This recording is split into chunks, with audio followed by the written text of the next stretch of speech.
Good morning, everybody. Thank you for tuning in to watch this week's session of Source Presents. For those who've not seen it before, Source Presents is a half-an-hour slot every week where we talk to somebody in our network who is in tech, SaaS, sales, marketing, whatever it might be, at every level. So we've had conversations with SDRs, we've had conversations with founders and everybody in between. And the idea is that we'll hopefully talk to some really interesting people and get different perspectives on their background and what they've done, but also what they've learned that can help you to, I guess, give you insight and knowledge that maybe can help you at this stage in your career. This week, we're joined by James Suwanpatra, who is currently head of customer experience at ReachDesk. James and I have known each other for a good few years now, and I've watched and observed his journey of working within a number of founder-led organizations. And I think that what James and I were just talking before we came onto this was that to give some context around this topic, this year in particular, I've spoken to a lot of leaders who have moved companies, moved roles, and one of the common themes has been the business they joined and the relationship they've had with the founders, and how the founders have created maybe the problems, but certainly like the reason they've left has been because more often than not there's not been a synergy there with the founders, and I think it's something that a lot of people miss out on. So half an hour today, looking forward to spending this with James. I guess before we go into any deep dive questions, James, love to kind of hand over to you and let you kind of give a bit of background on what you've done in the last few years career wise and your experiences, and then we'll go from there. Sounds good. Thank you, Lloyd. Very, very happy to be here, and hello, everybody. As Lloyd mentioned, been working with Lloyd over the past few years, so we've been able to build quite a deep working relationship and personal relationship over the past few years, which has been great.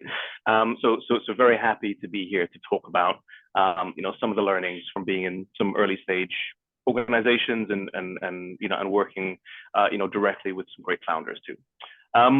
I've been working in tech for a little while, just as a bit of an introduction. So as Lloyd mentioned, I'm currently at ReachDesk, UK founded direct mail, all-bound engagement platform. Been there for about 4 years now. I've been working directly with the chairman, the founders, from the very, very, very beginning. Walked in as employee number 6. So you can't get much closer to the founders than that, to be honest. My career has been primarily focused around sales. Been working in technology, platformy type sales for the past 15 years or so, and quite recently moving into the world of customer experience and customer success, which is very exciting. But in terms of my most recent experience, I think the past 3 organizations that I've worked in have all been working directly with the founders of like early stage startups. So ReachDesk most recently. Before then was a company called Cloud IQ, which was cart recovery, conversion rate optimization, working directly with James Critchley and Tim Renew there. And prior to that was Yieldify, again another conversion rate optimization business.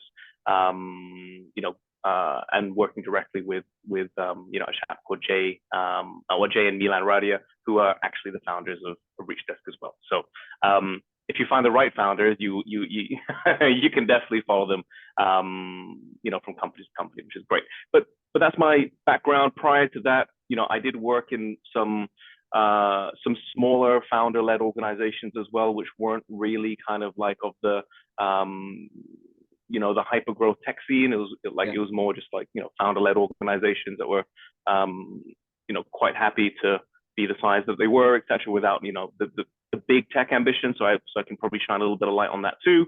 Yeah. But that's a Cool. bird's eye view of what I've been up to over the past few years. Thank you. I'm curious to understand, because I think that so many of the conversations that we have when we're talking to earlier stage businesses and they're looking to make those first key hires are around not just finding a sales leader, but finding a sales leader who really, really is well suited to and really enjoys coming in at that early stage. And it's pretty easy. And I think so many founders in the past have made maybe the mistake of being a 5-employee business looking for their 6th hire, and that 6th hire is the person who's going to build out their sales team. and thinking, well, we'll go and find somebody from a Salesforce or a big software beast, because they must have learned so much about selling. And I think so often you find that doesn't work because it's so different. It's just it's chalk and cheese in terms of environments. Yeah. What is it? You said that you joined ReachDesk employee number 6. For you, what is it that you most enjoy about joining the business at that stage? And why does it suit your personal requirements and needs? Because those have to be aligned, right? Like the founder's looking for that person who can deliver this, but you need to feel like this is where I'm at my best. Yeah. What's the alignment for you? Yeah. First and foremost, I agree that you do need to kind of, like when you're looking to, join an organization or hire someone to come in and lead, the development of any department or focus in a startup, you do need to have a look at, the stage alignment. So the stage of growth alignment within the organization. Are they going, from pre-C to Series A? Is it a Series B business? Like what experience does that individual really have to be able to come into that organization to actually, have an impact? And the way to have an impact is by not having, kind of mitigating or reducing the surprise you have joining an organization that's going through that, specific growth phase, because each phase is unique, have unique needs, challenges, etc. I've certainly seen, big tech executives come into a startup and have great success, but, to mitigate the risk of failure, you probably need to look at someone who's been there and done that particular phase before, as opposed to, hey, I'm going from C to Series A, where the goal is to, find product market fit and, maybe drive for the, the initial stages of profitability versus a public organization where it's all about something completely different. I've never worked there, so I don't know what it is. No, we get it. So kind of looking for that stage alignment is really important. But to answer your question, like the thing that I love the most about working for an organization that's seed, Series A, whatever it might be, is you get to set the pace. You get to, choose the focus. You get to build the culture. You get to build something from the ground up, test and learn, and actually, be the captain of your own ship in some respects, obviously alongside a good founder. The thing that I find exhilarating, particularly in early stage startups and working for a good founder, is, if you're able to find the right organization, right? Like if you look at things like good product market fit, the conditions of the market is good, i.e. high barrier to entry for competition. You have a good TAM, good product, all those different kind of things, and you have a good founder next to you. If all of those things align, it's really, the success of that idea, essentially, because when you join an organization at that level, it is a concept, it's an idea, it's not a proven thing. This, like, the success of that is really down to your own execution, which I think is like, it's something so thrilling to be able to actually say, hey, look, like, I have a concept, I have a strategy, I think this process is going to work, and you deploy it. And obviously nothing is going to be 100%, right? If you can score, Alex Ollie, one of like the founder I work with today, is if you can score 80% on the test, you're in a really good position. And to be able to go into that that project with that mindset, or is essential in any form of early stage startup as well, because you have to fail fast. Building the plane once it's in motion or kind of mid-flight. Being able to define all of that and work in those environments is for me exciting. I'd much rather do that than caretake someone else's project. So I think if you have that mindset, early stage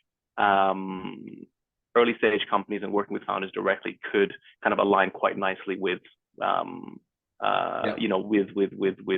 with certain characteristics. That makes sense. something that I definitely experienced over the last few years and recently as well is that, and I'd love your kind of view on this, is that working for technical founders rather than working for founders who have a commercial background can be quite different, because technical founders have not sold, they don't have a sales background, and they do vary massively because and founders do very massively, of course, but some of the challenges that I've faced around working with new clients and working with founders who don't come from a commercial background is that because they don't understand sales, their view of what that person coming in needs to look like and do is understandably they have an assumption of what that person will do. And it's sometimes a feeling of, well, I've got the product, I know who to sell it to, I just bring in the salesperson and they just sell it. And I've spoken to people who've said that, like directly said that. And if they don't sell it, well, I'll just get rid of them and I'll get some more salespeople. Like they're this kind of disposable commodity. Yep. And I find that a really interesting concept, because I think that, don't get me wrong, some of those businesses have eventually seen success, but I think they've gone through a lot of pain, first of all, of really understanding the sales function and understanding the value that a well-constructed sales function can bring to the early stages of business. Do you agree? I do, but I don't think that's exclusive to just technical founders, right? As in, yeah. As in, like, I completely understand what you're saying, but James Critchley, the founder of Cloud IQ, is essentially a technical founder. Yeah. But I think I never had that issue with him, because there was always a clear a clear understanding that there's one area of running the business, there's one area of creating the product, and there's one area of creating a commercial, robust, and sustainable strategy around that. And everybody had their specific roles and responsibilities around those things. I've also found working with founders who are commercial, who have come from a sales background, can also be just as challenging, right? Because they have a preconceived vision of how their product should be sold, right? Yeah. And sometimes it's even harder to challenge those individuals to see a different way of how to sell in the modern world, for example, particularly if they're a little bit been selling in a slightly different market. I think the most important thing here is to identify those things early on in any of those conversations that anybody is having with a technical founder or a commercial founder. Any level of founder, they're always going to have a preconceived vision on how their product should be sold and who should buy it and how it should be sold, and that it should be easy in some cases, whatever it might be. Yeah. And like, I think regardless of their background, you're always going to have the need to have that discussion with them upfront. And I think sales today is not what sales was 20 years ago, right? It is a very complex, strategic, and pretty robust, department, organization, process-driven, data-driven, all those different kind of things now. And I think it's our responsibility as the sales leader to educate founders on what that really means today. And I think if you can go into that discussion with any of the founders that you're considering joining, or any early stage startup that you're considering to join, I think the interview processes today, it's not necessarily one-way street, company choosing candidate, right? It's like it's a two-way street now, and I think it's our responsibility as sales leaders and sales candidates to be able to educate founders in what modern sales is, and if there's any level of disconnect between the complexity of what needs to happen to be able to take a product to market, sales ops, enablement, process, all that stuff, market, everything. And like, if the challenge, the process you go through to challenge founders around that scenario, and it still comes back, well, just sell my product because it's going to sell itself, then it's probably not the right place for you to join. It's as simple as that, really. It's such a good point.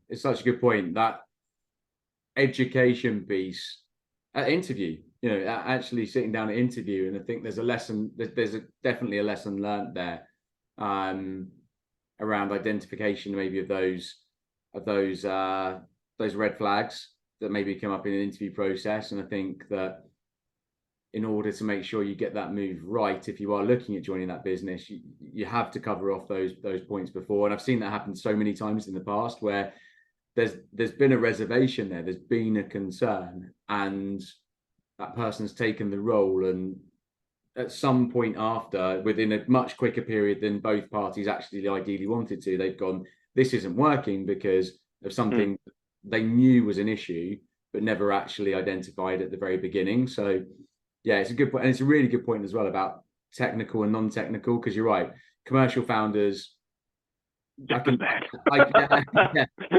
Or just as good. Yeah.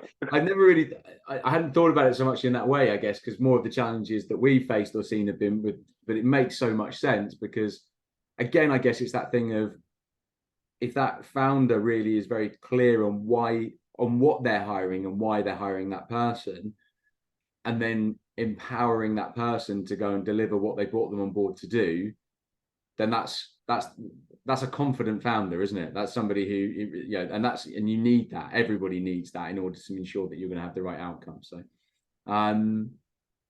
interested. I also think if you can find the right founder, the opportunity to work with someone that is so close to the why an organization exists, it's such a unique opportunity to be at the coal face of like the burning reason why this product, this solution, this company exists. Yeah. Like I've worked in both camps, right? I've worked with managers who have been hired managers versus founders, and I've learned from both camps. Yeah. Like, of course I have, but like the one biggest difference that I've seen in this is the intensity of the why, right? It's like the reason why Alex created ReachDesk, the reason why Jay created Yodify, the reason why James Critchley created Cloud IQ, like you'll never be able to distill that level of passion, the intensity, the deep connection to why that organization exists, to be able to align yourself, your team against or like behind that vision. It's extremely energetic. It provides so much motivation, and like the belief in terms of what you do becomes real, as opposed to working for a manager who probably is there for his or her own ambition, salary, whatever it might be. So we're talking about founders being a challenge, but if you find the right one behind the right vision, the acceleration you can have in terms of not just your career, but also like in terms of like, the why you come to work changes completely. Yeah.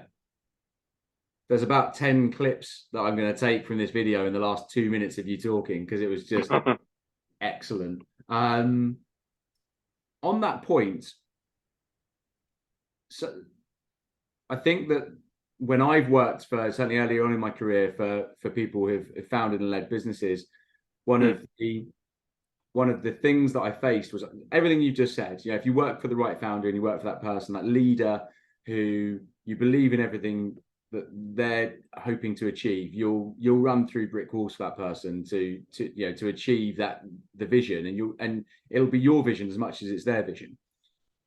Exactly. The challenge that I found is that when you hire sometimes below you, is that the energy and the fire for the vision naturally is never going to be as burning, as bright as it is for the founder. The founder, it's their thing, it's their baby, it's the pride and joy, it's the thing that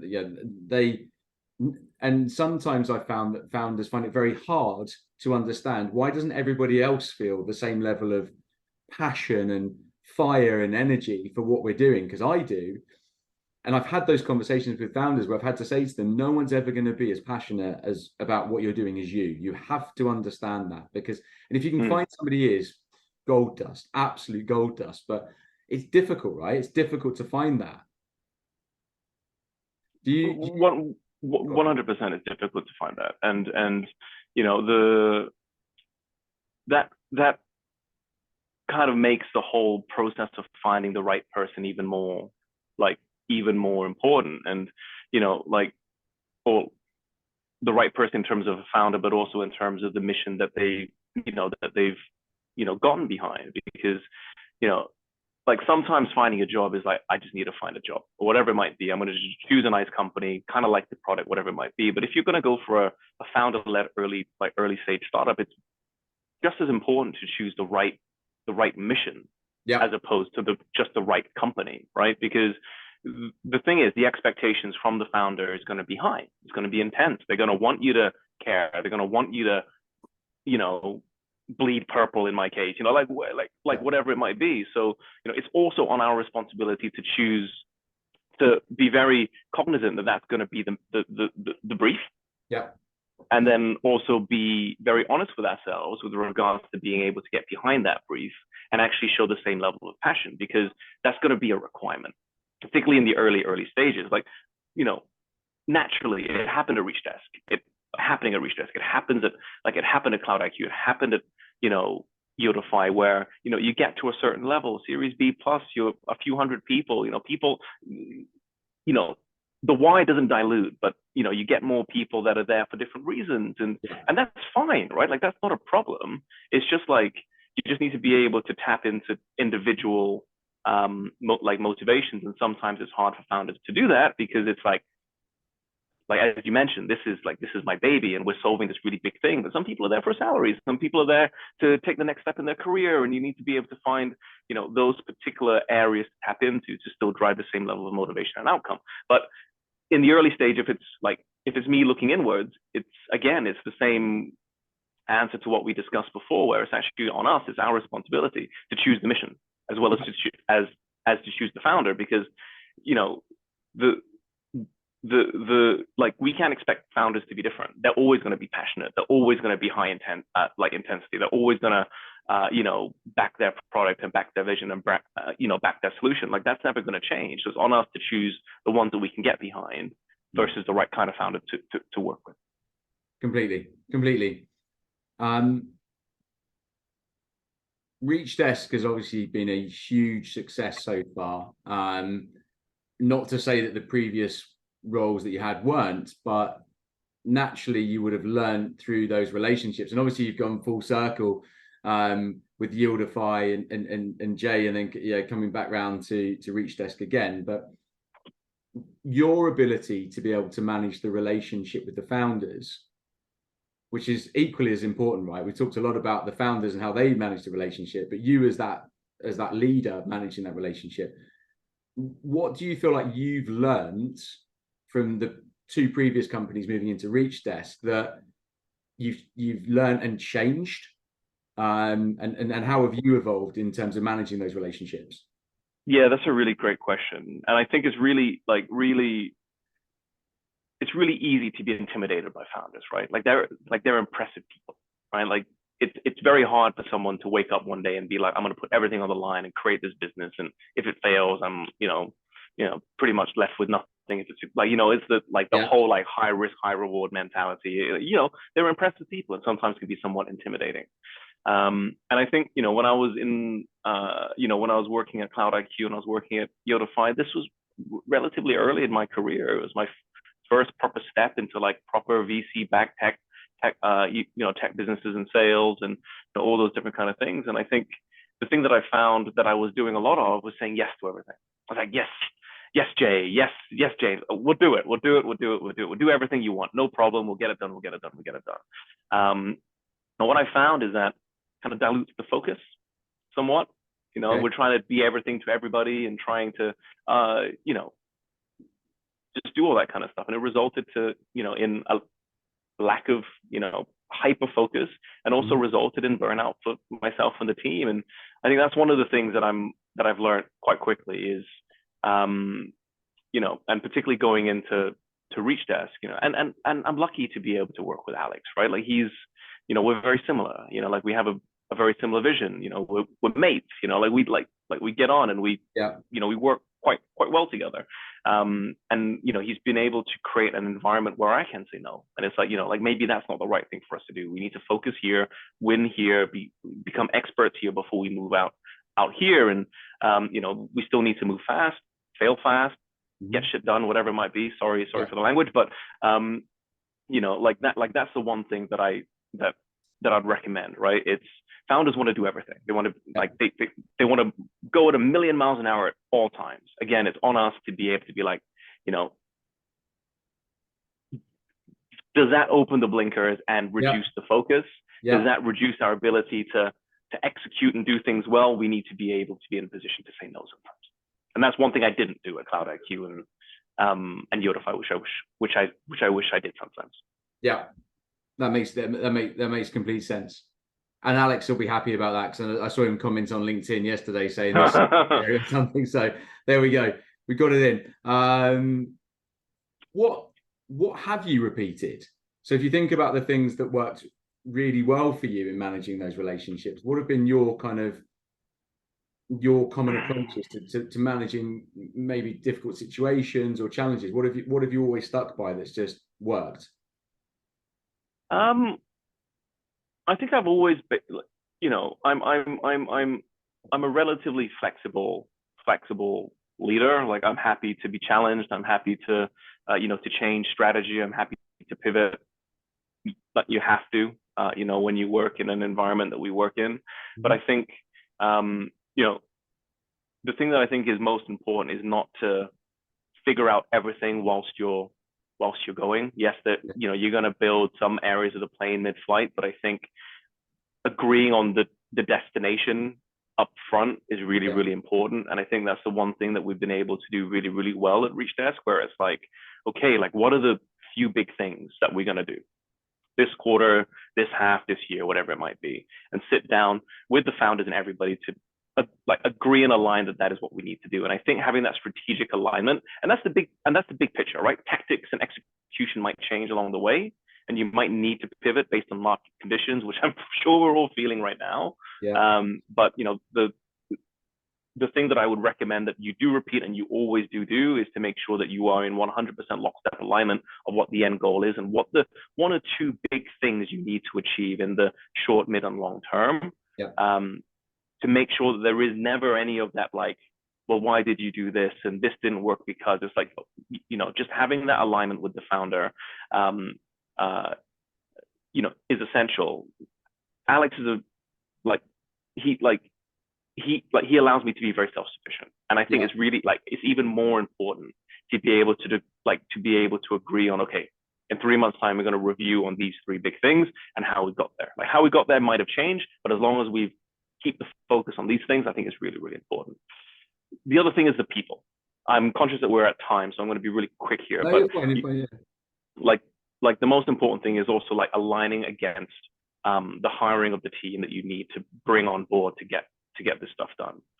I'm really proud, right, of all, like you've helped me build some of these teams, Lloyd, right? And I'm really, really proud of the teams that we've been able to build across all those organizations that we mentioned today. And even though they had all different people strategies and the different thresholds and different characteristics and selling to different markets, whatever it might be, the one thing that was consistent was, putting the people's happiness development first. And if you can agree with the founder that we need to turn these guys into the ambassadors of our culture, and you do that through allowing them to flourish, make money, teaching them skills that is not just relevant to ReachDesk, it's going to be life skills that they can take on somewhere else. All those different kind of things. You then create a really robust, people organization that's going to be able to help you take, this founder-led vision to market, right? We've had very little churn in all the organizations that we worked in because of this, from a people standpoint, and that's quite rare in tech, right? So I think that's the one thing that, if you wanted to line on a founder on something that I've repeated that's been really, because you won't be able to do anything without good people. And that has to be the first thing that you align on with your founders is like, what is the people strategy? What is a culture? And how do we take care of them with the thought in mind that not everybody is going to be of the same mindset as them, right? That's essential for me. That is such a good way to wrap up. I love that.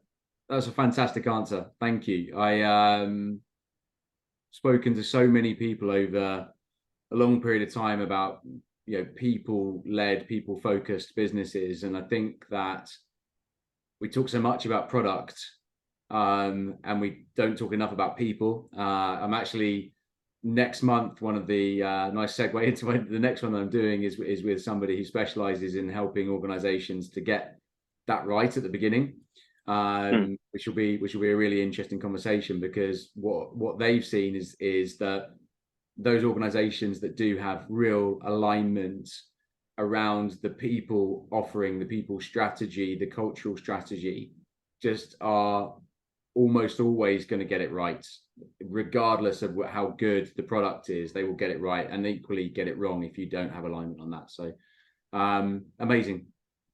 James, not unsurprisingly, that was a very fast 30 minutes. So thank you. We covered loads. We covered absolutely loads. I'm going to have clips for weeks to talk about. But look, thank you so much. I really appreciate it. We love doing these. It's half an hour window into somebody's career and experiences, which is just beneficial to so many people. So thank you again. Really enjoyed the half an hour, and I'm sure we'll do it again at some point. Me too, and thank you for having me. Thanks, mate. Cheers then. Bye-bye.